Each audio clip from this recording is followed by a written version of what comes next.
Olá, pessoal! Tudo bem com vocês? Eis-me aqui de volta, Amanda Anderman, a guia de vocês pelas maravilhas da Cidade Maravilhosa, também conhecida como Rio de Janeiro. E, pessoal, olha, eu tenho que dizer para vocês que no vídeo de hoje eu tô aqui assim com um misto de emoções aqui, necessariamente de que emoção passar para vocês especificamente, porque, bom, por um lado, né, eu sempre estou feliz de gravar vídeos para vocês e de vocês estarem, quer dizer, de estar dividindo esse conteúdo com vocês, é claro.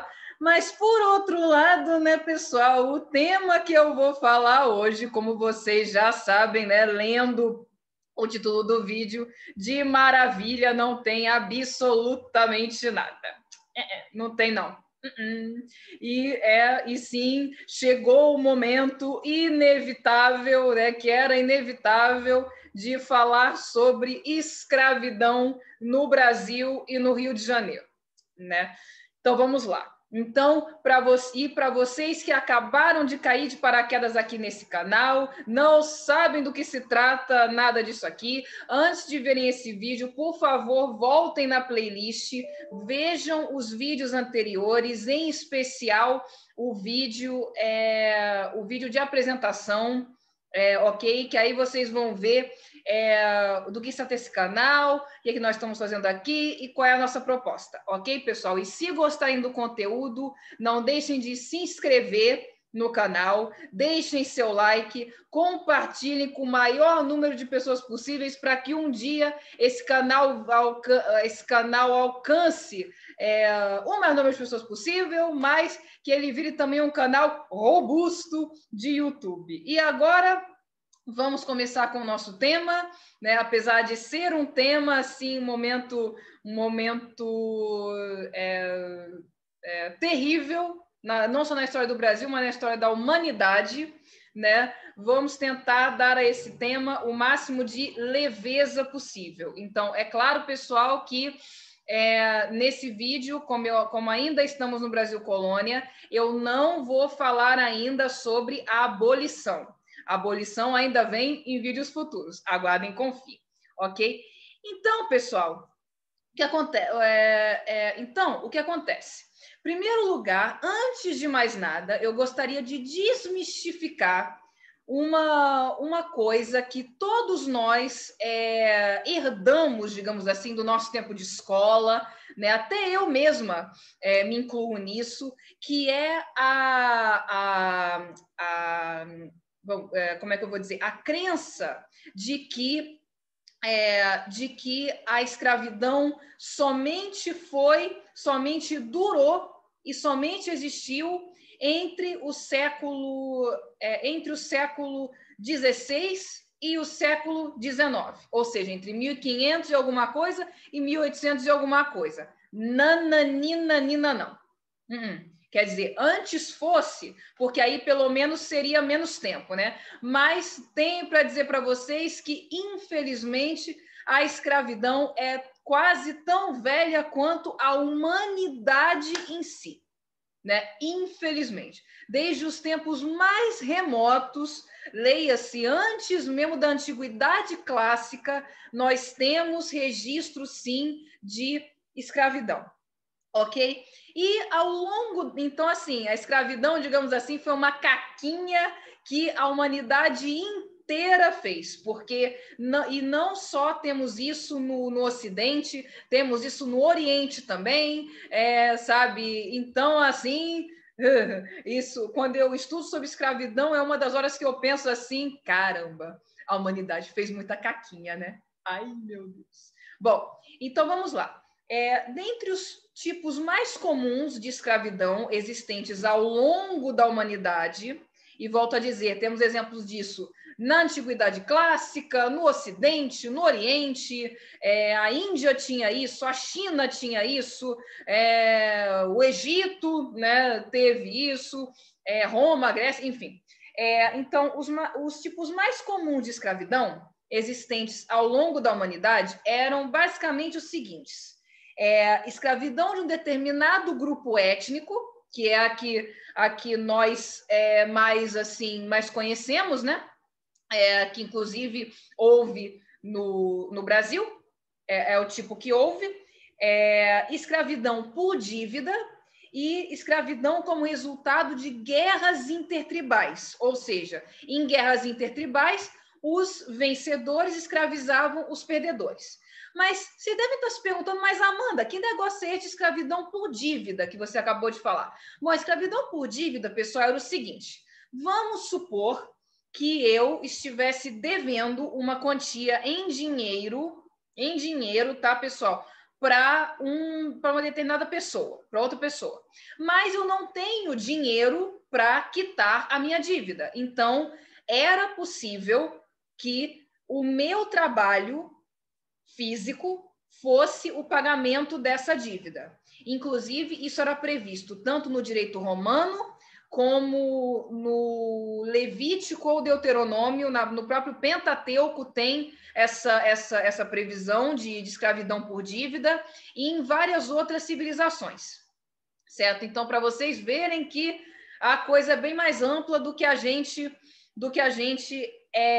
imagina, certo? Mas, indo para o Brasil, certo? Nós temos que fazer um prólogo, um prólogozinho antes de começar com a escravidão no Brasil. E que prólogo é esse? Bom, nada mais nada menos que o périplo africano. E para mostrar para vocês exatamente o que foi isso, deixa eu compartilhar minha tela aqui com vocês, para que vocês possam ver junto comigo.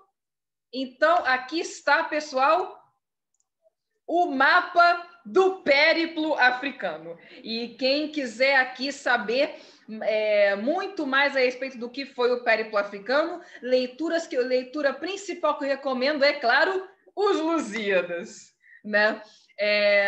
De Luís Vaz de Camões. Mas então, gente, o que foi, afinal, o périplo africano? Foi o seguinte: Portugal, na época, pouco antes de colonizar o Brasil, Portugal tinha o interesse principal de Portugal era chegar aqui, nas Índias. E por que eles queriam chegar nas Índias? Simplesmente porque aqui tinha, o que está aqui, que aqui na legenda tem o simbolinho, o que está aqui? Especiarias e pedras preciosas. Mas mais especiarias do que pedras preciosas nesse momento, né? E por que eles queriam as tais especiarias? Bom, tem muitas teorias que hoje em dia a gente sabe que não fazem o menor sentido, tá, pessoal? Que as especiarias eram para mascarar o gosto de comida estragada, já que os europeus não tinham geladeira naquela época, não tinham como conservar. Mentira deslavada. A única coisa que conserva comida, a gente sabe que é sal, né? Porque tira a umidade, sem ser uma geladeira, né? Claro, é sal. E o sal existia em vários lugares da Europa, inclusive no Império Romano mesmo já tinha sido feita a via salária. Nas Ilhas Britânicas, por exemplo, tinha minas depósitos de sal. Então, assim, eles não precisavam ir até aqui, até a Índia, para buscar sal. O motivo que eles queriam as especiarias, pessoal, era simplesmente porque as especiarias eram o artigo de luxo da época, eram a grife da época, né? Nós, mulheres, entendemos mais disso, né? De artigos de grife, mas assim, é um exemplo disso, tá, pessoal? O batom que eu estou usando aqui hoje é da Tracta.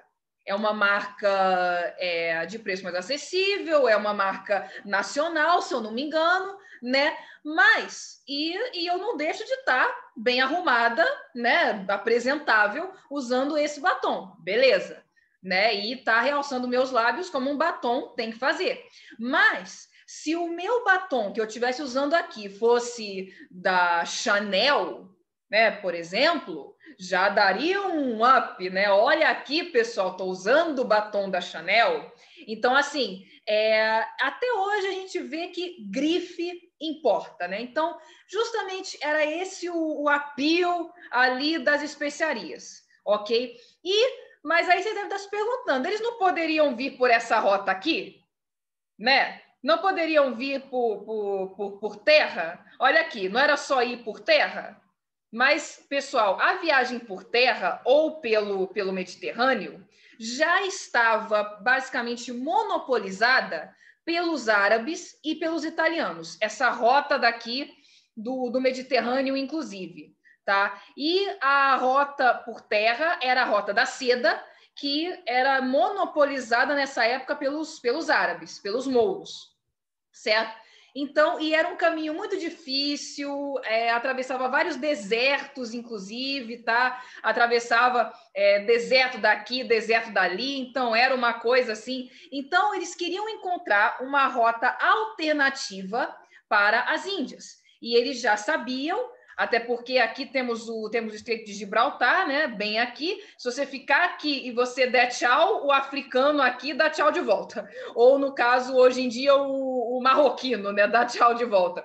Então, eles sabiam que tinha terras aqui, mas eles não sabiam onde essas terras terminavam. E cá entre nós, pessoal, se lançar ao mar em 1500... era a mesma coisa que a corrida espacial hoje em dia. Era a mesma coisa que ir para o espaço hoje em dia. Não sabiam nada, morriam de medo, achavam que o mar tinha monstros marinhos sabe, tempestades que devoravam navios e etc. Novamente, nos Lusíadas, é só pegar a parte do gigante Adamastor, né, que vocês vão ver bem representado esses monstros. Mas então eles foram primeiro circundando a costa da África eles tinham a esperança que, contornando o continente africano, depois disso chegariam às Índias e encontrariam uma rota alternativa que aí Portugal pudesse chamar de sua,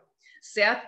Então, como vocês podem ver aqui, né, essa primeira rota aqui foi feita por Bartolomeu Dias, que só chegou até aqui, descobriu o extremo sul e deu meia volta e voltou para Portugal. Mas porque e aí batizou isso aqui, hoje em dia é a cidade do Cabo, de Cabo das Tormentas. E por quê, pessoal? Porque aqui, essa região aqui, que vocês estão vendo aqui, é um vendaval que vocês não têm ideia, porque tem vento vindo do Oceano Atlântico, tem vento vindo do Oceano Índico, é o encontro dos dois oceanos, inclusive, como vocês podem bem ver aqui, tem vento vindo do Polo do Polo Sul, então teve uma tempestade aqui quando ele chegou aqui, que ele falou, não, me chamaram para descobrir o extremo sul, eu descobri o extremo sul, acabou-se, estou voltando. Aí, depois dele, veio um sujeito chamado Vasco da Gama, né? Que sua fama assim se fez. Por quê? Porque ele foi adiante, contornou isso aqui e chegou em Calicut. Ora, vejam só. Inclusive, vocês podem ver, pessoal, que até mesmo Pedro Álvares Cabral, que é essa rota aqui em azul, o destino dele final era as Índias. Desculpem. Ok, pessoal? O destino dele final era as Índias. E muitas fontes dizem que foi por um erro de navegação que ele chegou em Porto Seguro, que ele foi esbarrar aqui com a gente em Porto Seguro. Mas há quem diga que não. Será? Não sabemos. Mas então, voltando para a escravidão, foi com esse périplo africano que Portugal começou a escravizar negros. Como vocês podem ver aqui, né, os homenzinhos aqui, até segundo a legenda do mapa, escravos. Essas eram as coisas que interessavam na África: ouro, certo? Pedras preciosas e escravos, ok?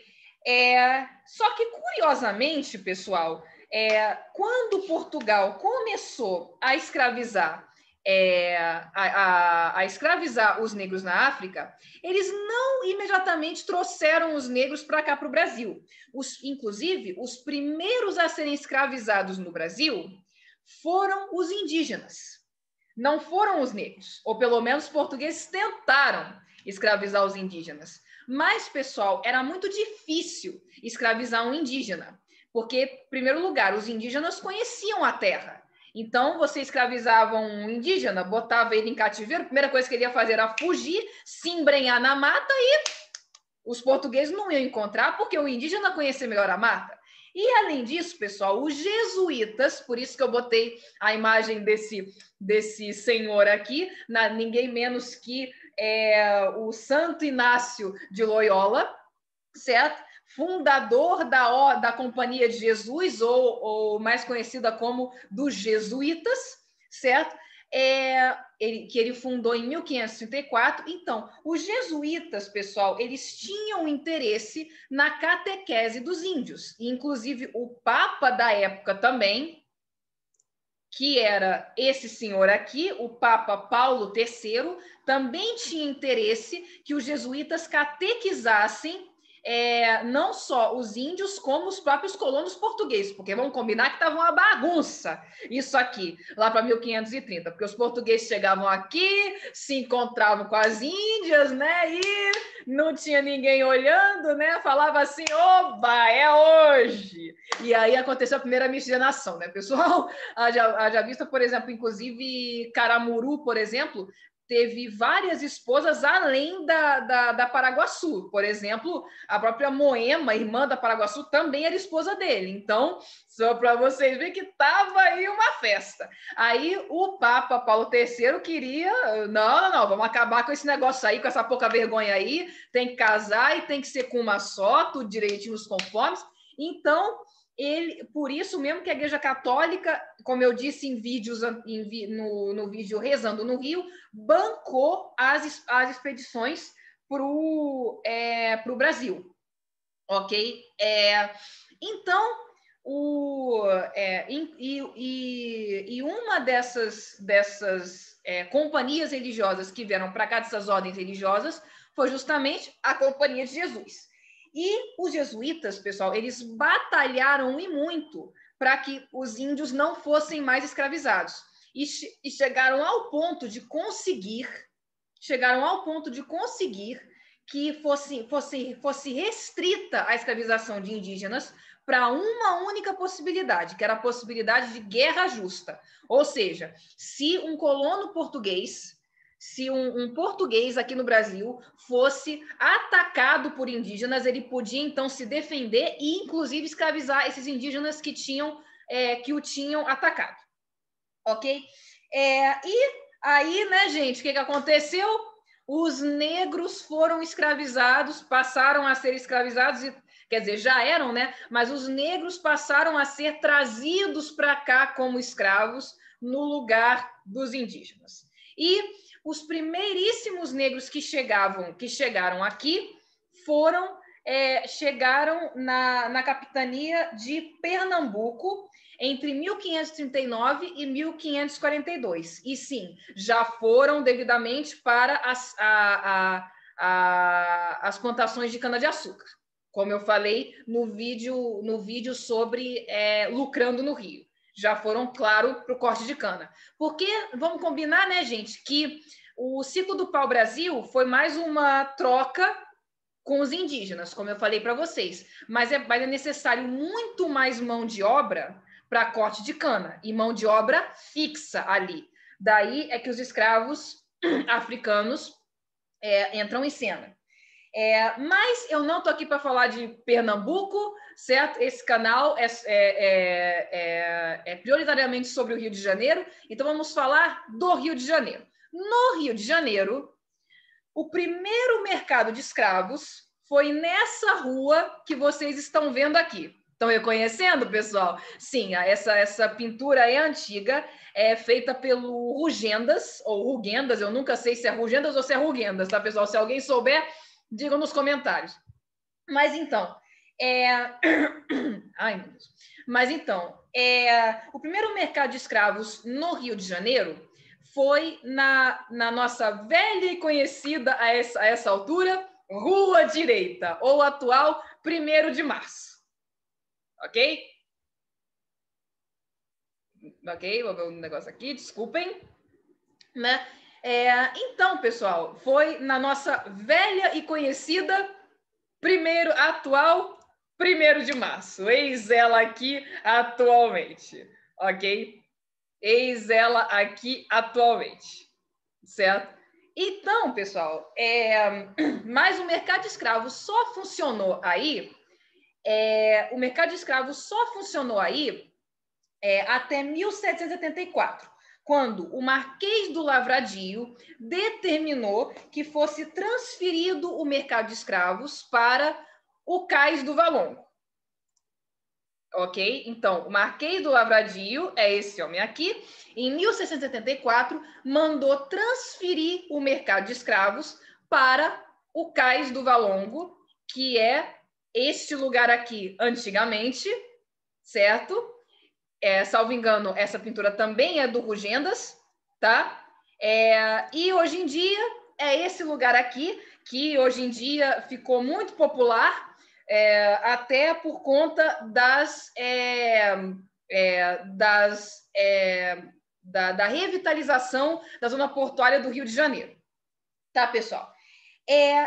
Bom, então, vamos lá. Por que, afinal de contas, que ele resolveu transferir o mercado de escravos? Ele absolutamente não acordou um determinado dia, em 1674, e falou assim, vidinha tá muito parada aqui, tá meio sem graça negócio, vou transferir o mercado de escravos. Não, teve 2 motivos. O primeiro era por motivo de saúde, certo? E o segundo era por motivo de decoro. Vamos começar com o segundo motivo.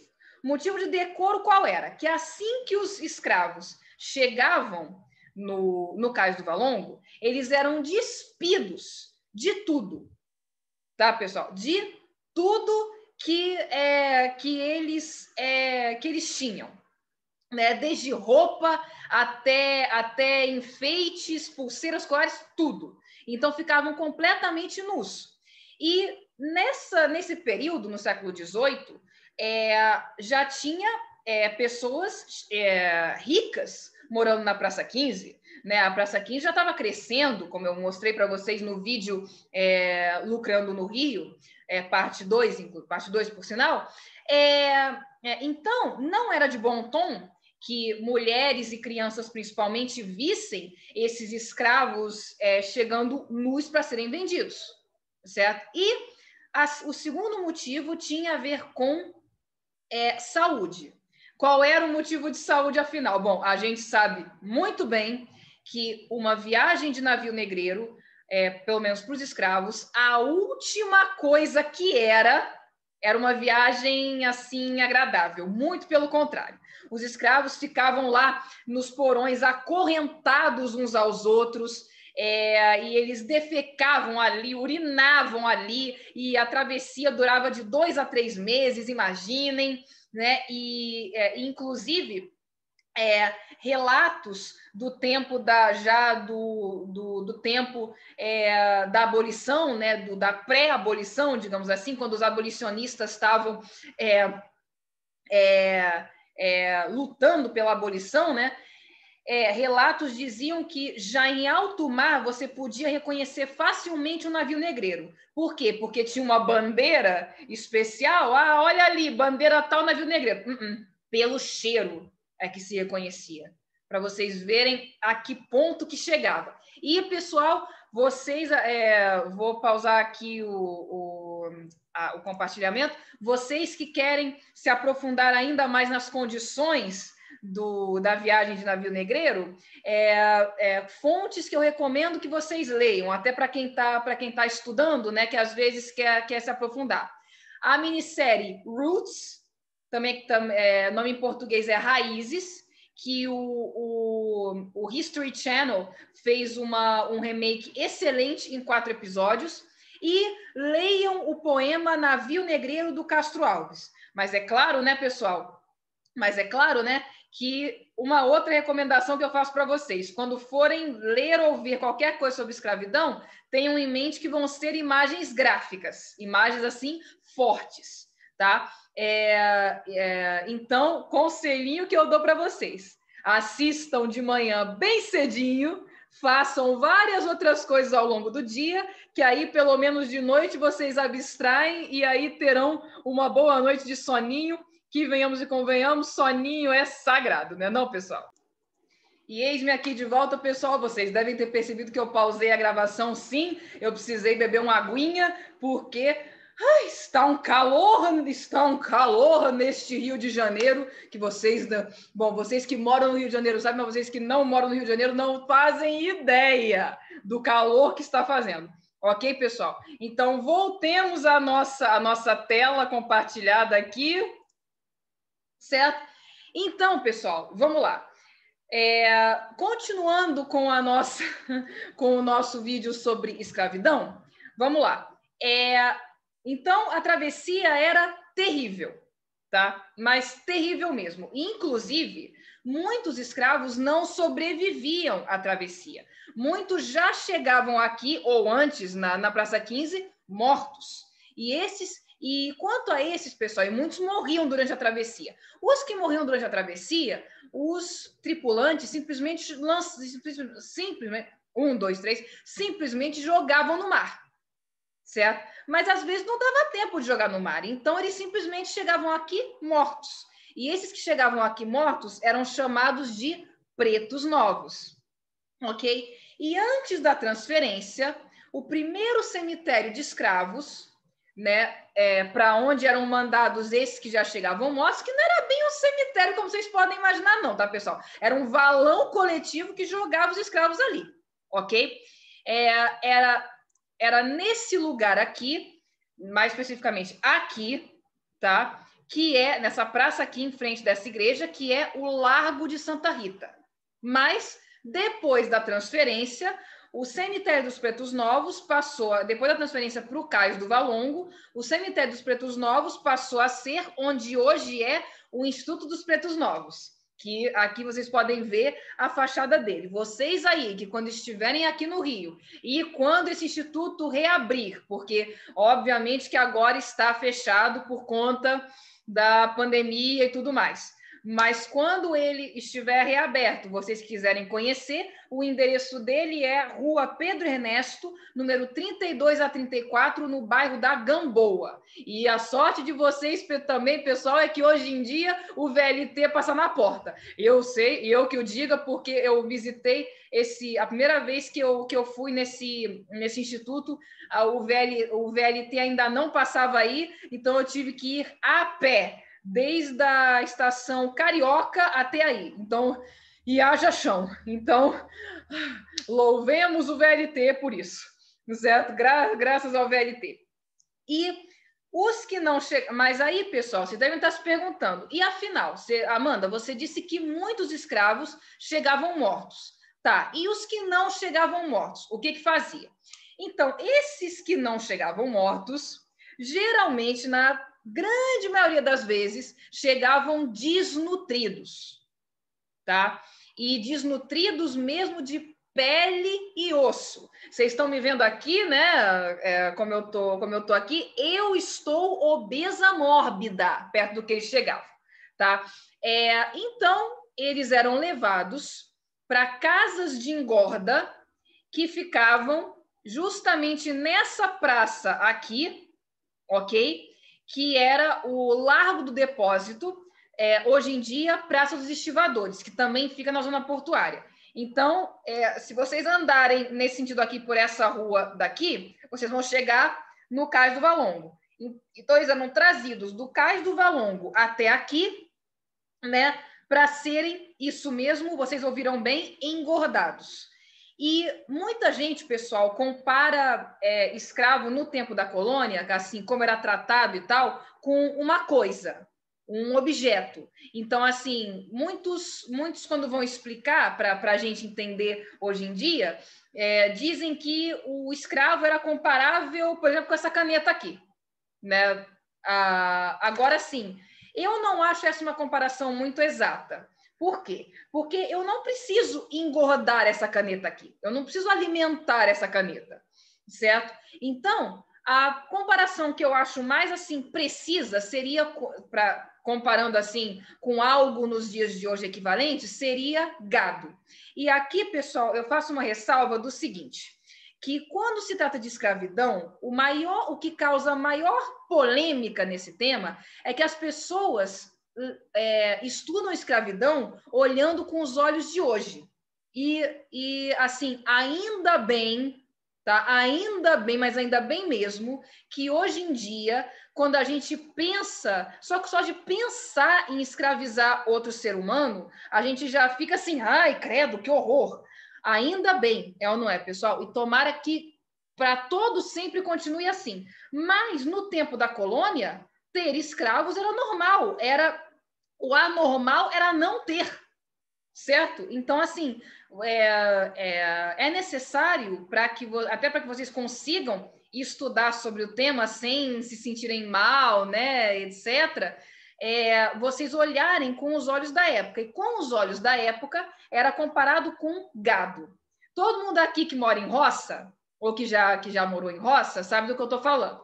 Se ninguém compra uma vaca ou um boi, se essa vaca ou esse boi tiverem pele e osso, não é verdade? Você tem que engordar o bicho. Da mesma forma era com o escravo. Então, eles eram mandados para essas casas de engorda com o único propósito de aumentar o preço deles, ok? E eles eram engordados com nada menos que isso aqui, que vocês estão vendo aqui, que é angu com miúdos. Bom, isso aqui não é exatamente com miúdos, tá, pessoal? Não creio, são pedaços, né, de outras partes do boi ou do porco, mas na época era com miúdos. Então, agora vamos à parte culinária do nosso vídeo, ensinando como se faz angu. Angu, para aqueles que nunca ouviram falar, é essa parte amarelinha daqui. Então, como se faz angu?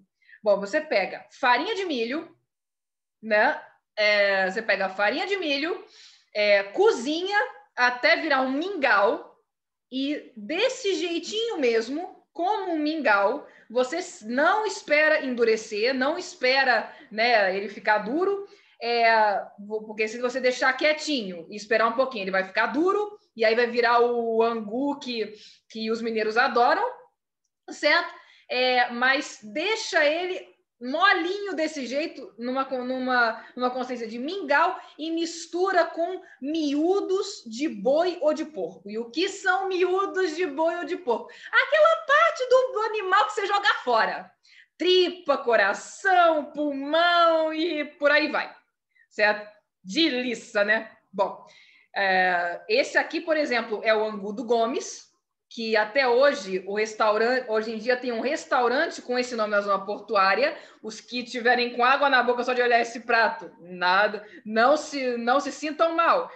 Quando vierem aqui, podem experimentar o angu do Gomes. Minha mãe, por exemplo, adora. Eu não gosto de angu. Eu, por exemplo, não gosto de angu, mas a minha mãe ama o angu do Gomes. E o angu do Gomes realmente é um sucesso aqui no Rio de Janeiro. Então, quem quiser experimentar, fica aí o convite.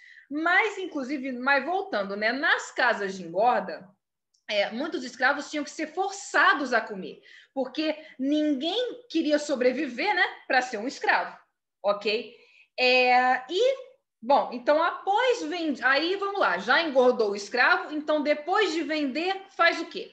Muitos deles eram mandados para as plantações ou para os locais, né, conforme o ciclo econômico que estivesse em vigor. Então, no ciclo da cana-de-açúcar foram para as plantações de cana, no ciclo do ouro eram mandados para as minas, depois para as lavras de diamantes e, por último, eram mandados para as plantações dos cafezais. Né? O último ciclo econômico que vigorou com escravidão foi o ciclo do café. Tá certo?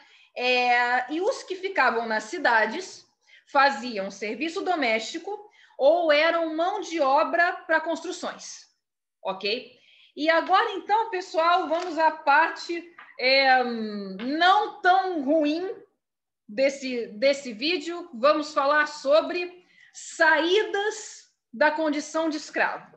Era possível para um escravo, no tempo da colônia, deixar de ser escravo? Era. A boa notícia é que era. tá? Primeira forma, o próprio senhor dele alforriasse ele, fazendo uma carta de alforria da sua boa vontade, que vamos combinar que raramente acontecia. Segunda forma, trabalhando como, vocês podem ver na figura aqui, como um negro ou negra, mulheres também faziam isso, de ganho. E o que eram os negros de ganho? Os negros de ganho, eles eram escravos que tinham habilidades especiais que eram descobertas, é claro, depois pelos senhores, ou mesmo pelo próprio traficante de escravos, né, que já sabia, aí já vendia o escravo até por um preço mais caro por conta disso. Olha, ele é um bom cozinheiro, olha, ele é um bom ferreiro, e etc. Mas aí os senhores, então, alugavam esses escravos que tinham habilidades especiais para exercer essas habilidades, certo? E parte do dinheiro, então, ficava com o escravo de ganho, certo? E uma parte ficava com o senhor. E aí eles iam economizando esse dinheiro, e com o tempo, muitos desses negros de ganho, que vamos combinar uma pequena parcela, mas dessa pequena parcela, muitos conseguiam, sim, não só comprar sua própria liberdade, como comprar propriedade, sim, terras, e comprar os seus próprios escravos. Sim, pessoal. Aqui no Brasil, nós tivemos, sim, infelizmente, esse fenômeno de ex-escravos, donos de escravos. Tivemos, sim. E para vocês que já estão aí pensando, porra, tinha que ser, né, só no Brasil mesmo. Não, não é só no Brasil, não. Isso, pessoal, já era uma prática na Roma Antiga. Para vocês terem uma ideia, na Roma Antiga, então, eles eram chamados, os ex-escravos, né, eram chamados de homens livres. E, inclusive, na Roma Antiga, os homens livres, eles eram muito mais cruéis com os seus escravos, tá, pessoal, do que os próprios patrícios na Roma Antiga. Então, não foi exclusividade brasileira de forma alguma, ok? Desculpem eu ficar coçando tanto meu nariz, pessoal, a rinite está atacando hoje. Era só o que me faltava. Mas também, então, não foi uma exclusividade somente do Brasil. Podem ter certeza disso. E outra saída da condição de escravo era o quê? Fugir, claro, e ir para um quilombo. E existiram muitos quilombos no Brasil, etc., mas especificamente no Rio de Janeiro existiam 2. Um deles era o Quilombo do Sacopã, que ficava onde hoje é a Lagoa, que foi criado no fim do século XIX por escravos fugidos de Macaé. E, ora, vejam só, as terras foram concedidas pela proprietária para quem eles trabalhavam. Ora, vejam só, né, para vocês verem que tinha gente, né, que não era, tinha branco que não era escroto. Ora, vejam vocês, no tempo da colônia, é ou não é? E antes que eu me esqueça, no livro da Mary Del Priore, que eu mencionei já no vídeo de perguntas e respostas, ela cita vários exemplos desses ex-escravos, donos de escravos, e inclusive eu fiquei besta quando eu li, tem vários exemplos de mulheres ex-escravas que, trabalhando como negras de ganho, conseguiam tudo isso que eu mencionei e ter propriedade, inclusive, sem se juntar com ninguém. Caramba! Isso é que é. Olha, se isso não é empoderamento, eu não sei o que é. vou dizer para vocês, quando eu li isso, eu fiquei assim, mas podem ler vocês mesmos. Aliás, eu recomendo, não canso de recomendar a série Histórias da Gente Brasileira, escrito por Mary Del Priore. Já acabei de ler a série, não canso de recomendar. Ok? Mas ainda sobre os quilombos, outro quilombo que existiu aqui no Rio de Janeiro foi nada menos que o Quilombo da Pedra do Sal, tá? Que é justamente isso aqui, tá? É justamente essa pedra aqui. E por que Pedra do Sal? Porque os escravos usavam essa pedra para levar grandes sacas de sal, né, para cima aqui do Morro da Conceição, onde tinha armazéns que iam vender essas sacas de sal. Mas reza a lenda que nessa região aqui existiu também um quilombo, ok? E esse quilombo da Pedra do Sal reunia escravos, certo? Que não eram vendidos quando chegavam da África, certo? E é curioso que assim, esse quilombo, o líder desse quilombo não era Zumbi dos Palmares, como a imagem aqui leva a crer. O quilombo dos Palmares era em Pernambuco. Então, curioso deles botarem uma imagem justo, um desenho aqui justo do Zumbi. Poderiam botar um desenho aqui do líder desse quilombo, né? Fica a sugestão? É ou não é? E outra forma de sair da condição de escravo, usada pelo nosso querido mestre Valentim da Fonseca, né? E também por outro exemplo disso era no tempo da colônia, pelo menos, era o Aleijadinho, mas no tempo do Império não faltavam exemplos dessa forma que eu vou falar agora, que era pelo intelecto. E, claro, uma combinação de intelecto e sorte também, óbvio. Mas por que pelo intelecto? Bom, vamos à história do mestre Valentim da Fonseca, que não só construiu o chafariz da Praça 15, que eu mostrei para vocês já mais de uma vez, como também o passeio público aqui no Rio. Outro ponto que eu recomendo que vocês visitem. Inclusive, esse busto aqui dele, que está na foto, está no passeio público. O mestre Valentim da Fonseca, ele era